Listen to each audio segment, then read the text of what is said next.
So initiation. So now we're talking about how do you initiate that conversations. So you have two types of initiation. One is passive, right? The person is coming, or he or she is asking you a question. The other is the person is not asking, but you are initiating the conversation. So these are two typical scenarios. So passive would be, hey, you know what? I see you're not coming to lunch, right? And then you could hide and say, yeah, I'm just not, I have something else to do, I'll not come to lunch. Or it's Ramadan, I'm fasting, that's why I'm not coming, right? Or he or she may ask you, like, why do you have to cover? Why can't you shake hands? Blah, blah, blah, right? Somebody asks you a question. Active is, nobody's asking you a question, you are initiating a conversation about religion, about the purpose of life, and so on and so forth. Is the distinction clear? So the way you do it is, like, obviously there's a state of being, we talked about it, like how you are portraying yourself, how you're carrying yourself, how you're honest, truthful, and so on and so forth, which you should be anyways. And then the second thing is you awaken that the fitrah within, the truth within, by sharing the message of Islam. And then you're agreeing to have a conversation, right? Making sure the other person also has time to do it. If they don't have time right now, you'll do it at a later time. So, for example, they're saying, like, someone asks you about hijab or fasting or salah. Say, you know what, that's a really good question. I appreciate you taking interest to getting to know me and knowing my values. I'd love to sit down with you and share with you the concept of Islam. Do you have time? Can we do it after work today, or lunch break tomorrow, or let's go for a coffee, or let's have a call, depending on the situation. So you acknowledge them, you thank them, but then you're also setting the stage up for a proper conversation at a time when they have time. Clear? Okay, so active initiation, the first thing, be visibly Muslim. So I already gave the example of lunchtime versus prayers, being vocal about it. It's time for Eid or Umrah, or, so send out some video that describe what Ramadan is about, what Eid is about. Maybe bring some treats to your neighbors, to your work, wherever you are, right? The other thing that I do is, usually now, people ask, hey, you know what did you do over the weekend? People ask that, right? Or what are your hobbies? You're getting to know someone. As you tell people about yourself, include religion within it, right? So, for example, last week at my work, they say, how was the weekend? I said, yeah, it was great. We had a Christian group of students that came to our mosque after a long time because COVID, they couldn't come, so I'm really happy about that. Whatever. So you can tell people what you are, right? And you can showcase that there is some element of a spirituality or religion within your life. So people, and that you're open about talking about it, right? So you're not hiding it, you're open about it. That will give encouragement to people to ask you about it. Okay, so that's one way of being visibly Muslim, being open to discussions, being approachable, and so on and so forth. Okay, so active initiation would be, say, you know what, I'll show you some exact examples, but you are essentially asking them, hey, I would like to talk to you about Islam. Or I'd like to talk to you and learn about your perspective about God, your perspective about religion, and also share mine. Hey, would you like to join me at mosque sometime? So it's like, oh, so how was your Friday prayer? It was great. Thank you for asking. Would you like to join me someday? Okay, so you're activating that offer. You're making an offer, or you're asking for a discussion. Make sure that you set the tone that it's just going to be open-minded conversation. If you have anything on your mind, feel free to ask. I'm not offended. I just love discussing and learning about other people's approach to faith.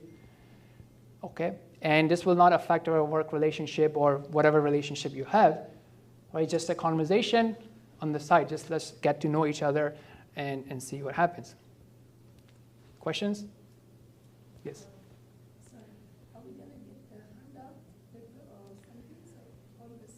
Yes, so I will share the link again. So a few things. I've emailed you the link to the slides if you have signed up. And I'll also share it at the end again so you can take a picture, inshallah. Or somebody else may be able to give it to you during break, inshallah. Okay? So let me give some examples. So like, my kickboxing coach, he's not Muslim. He came for Fajr prayer one day. He just observed it. All it took was just asking him. right? Hey, you know what? Let's go for it. He's like, yeah, I'm busy. Okay, when would be a good time to do it? Okay, I'll check with you next week.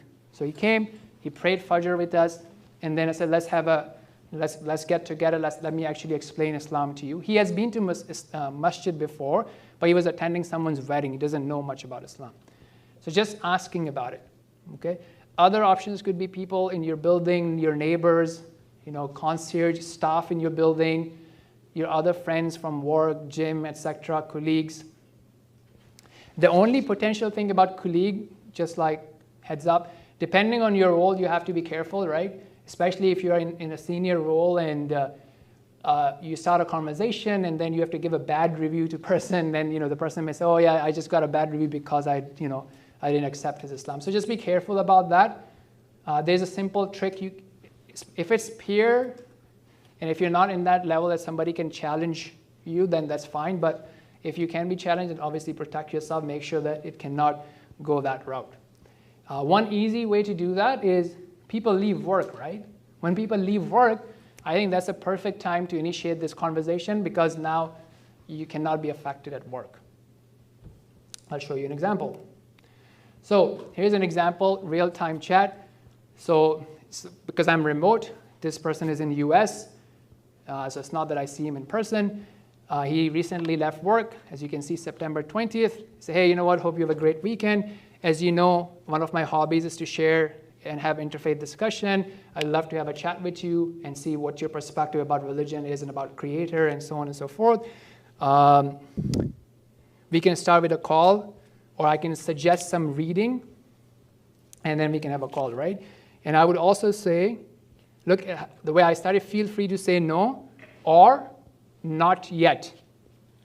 Okay, so I'm giving them, no pressure. If you don't want to do it, that's fine. Or if you're busy right now, I can do it later. So I gave him these options. So instead of just him saying plain no, he has other options. So he did choose, for example, maybe in a couple of months, and I grew up Protestant and blah, blah, blah. So that's September 20th. So I messaged him on October 6th. How's it going? Blah, blah, blah. Is it a good time to have that call? And then we had our first call on October 17th, right? As he suggested, let's have a call on 17th. And then we had a call on 17th.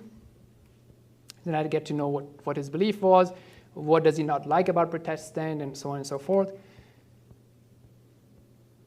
Okay, and then this is follow-up after the call. Then I sent him some links based on our conversation. I saw what his interests were, and then I'm going to message him next month, inshallah.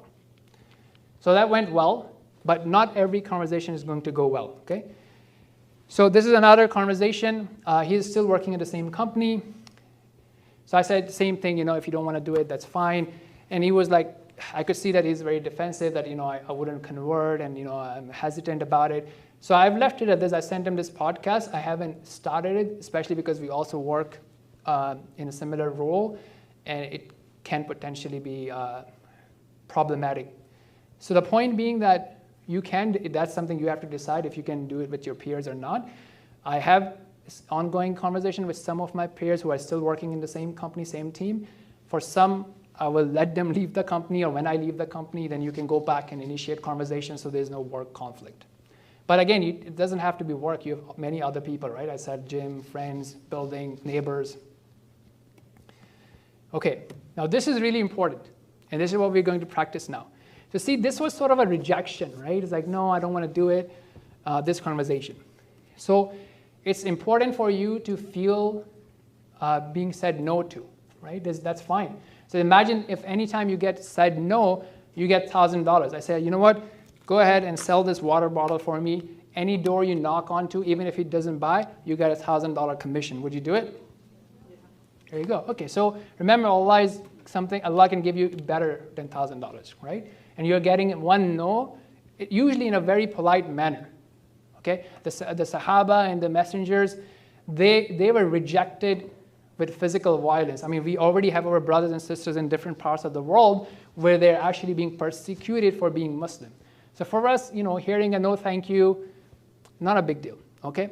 But it's important to practice that, especially if you haven't heard that. So I'd like you to practice it, initiate a conversation with your neighbor here, okay? Move around if you want to. Or maybe stand up as well. So have a conversation while standing up. So you will initiate an active conversation, however you like. There's no right or wrong way. And then the other person, reject them as brutally as you can. What you're talking about, I don't have time for this, I want to make money. Or whatever, you can just brutally reject them so we can have that fear gone away. It's okay to be rejected. Because many times we just see social media, we think that everybody's just going to engage with you. That doesn't happen. People will say no to you. Okay? So stand up if you can and just have a conversation, swap roles. One person initiates, the other person brutally rejects. Don't slap anybody, but just verbally reject it, and then just change the role. Okay, I'm going to see you. Guys, wake up, stand up.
Okay, welcome back. Assalamu alaikum.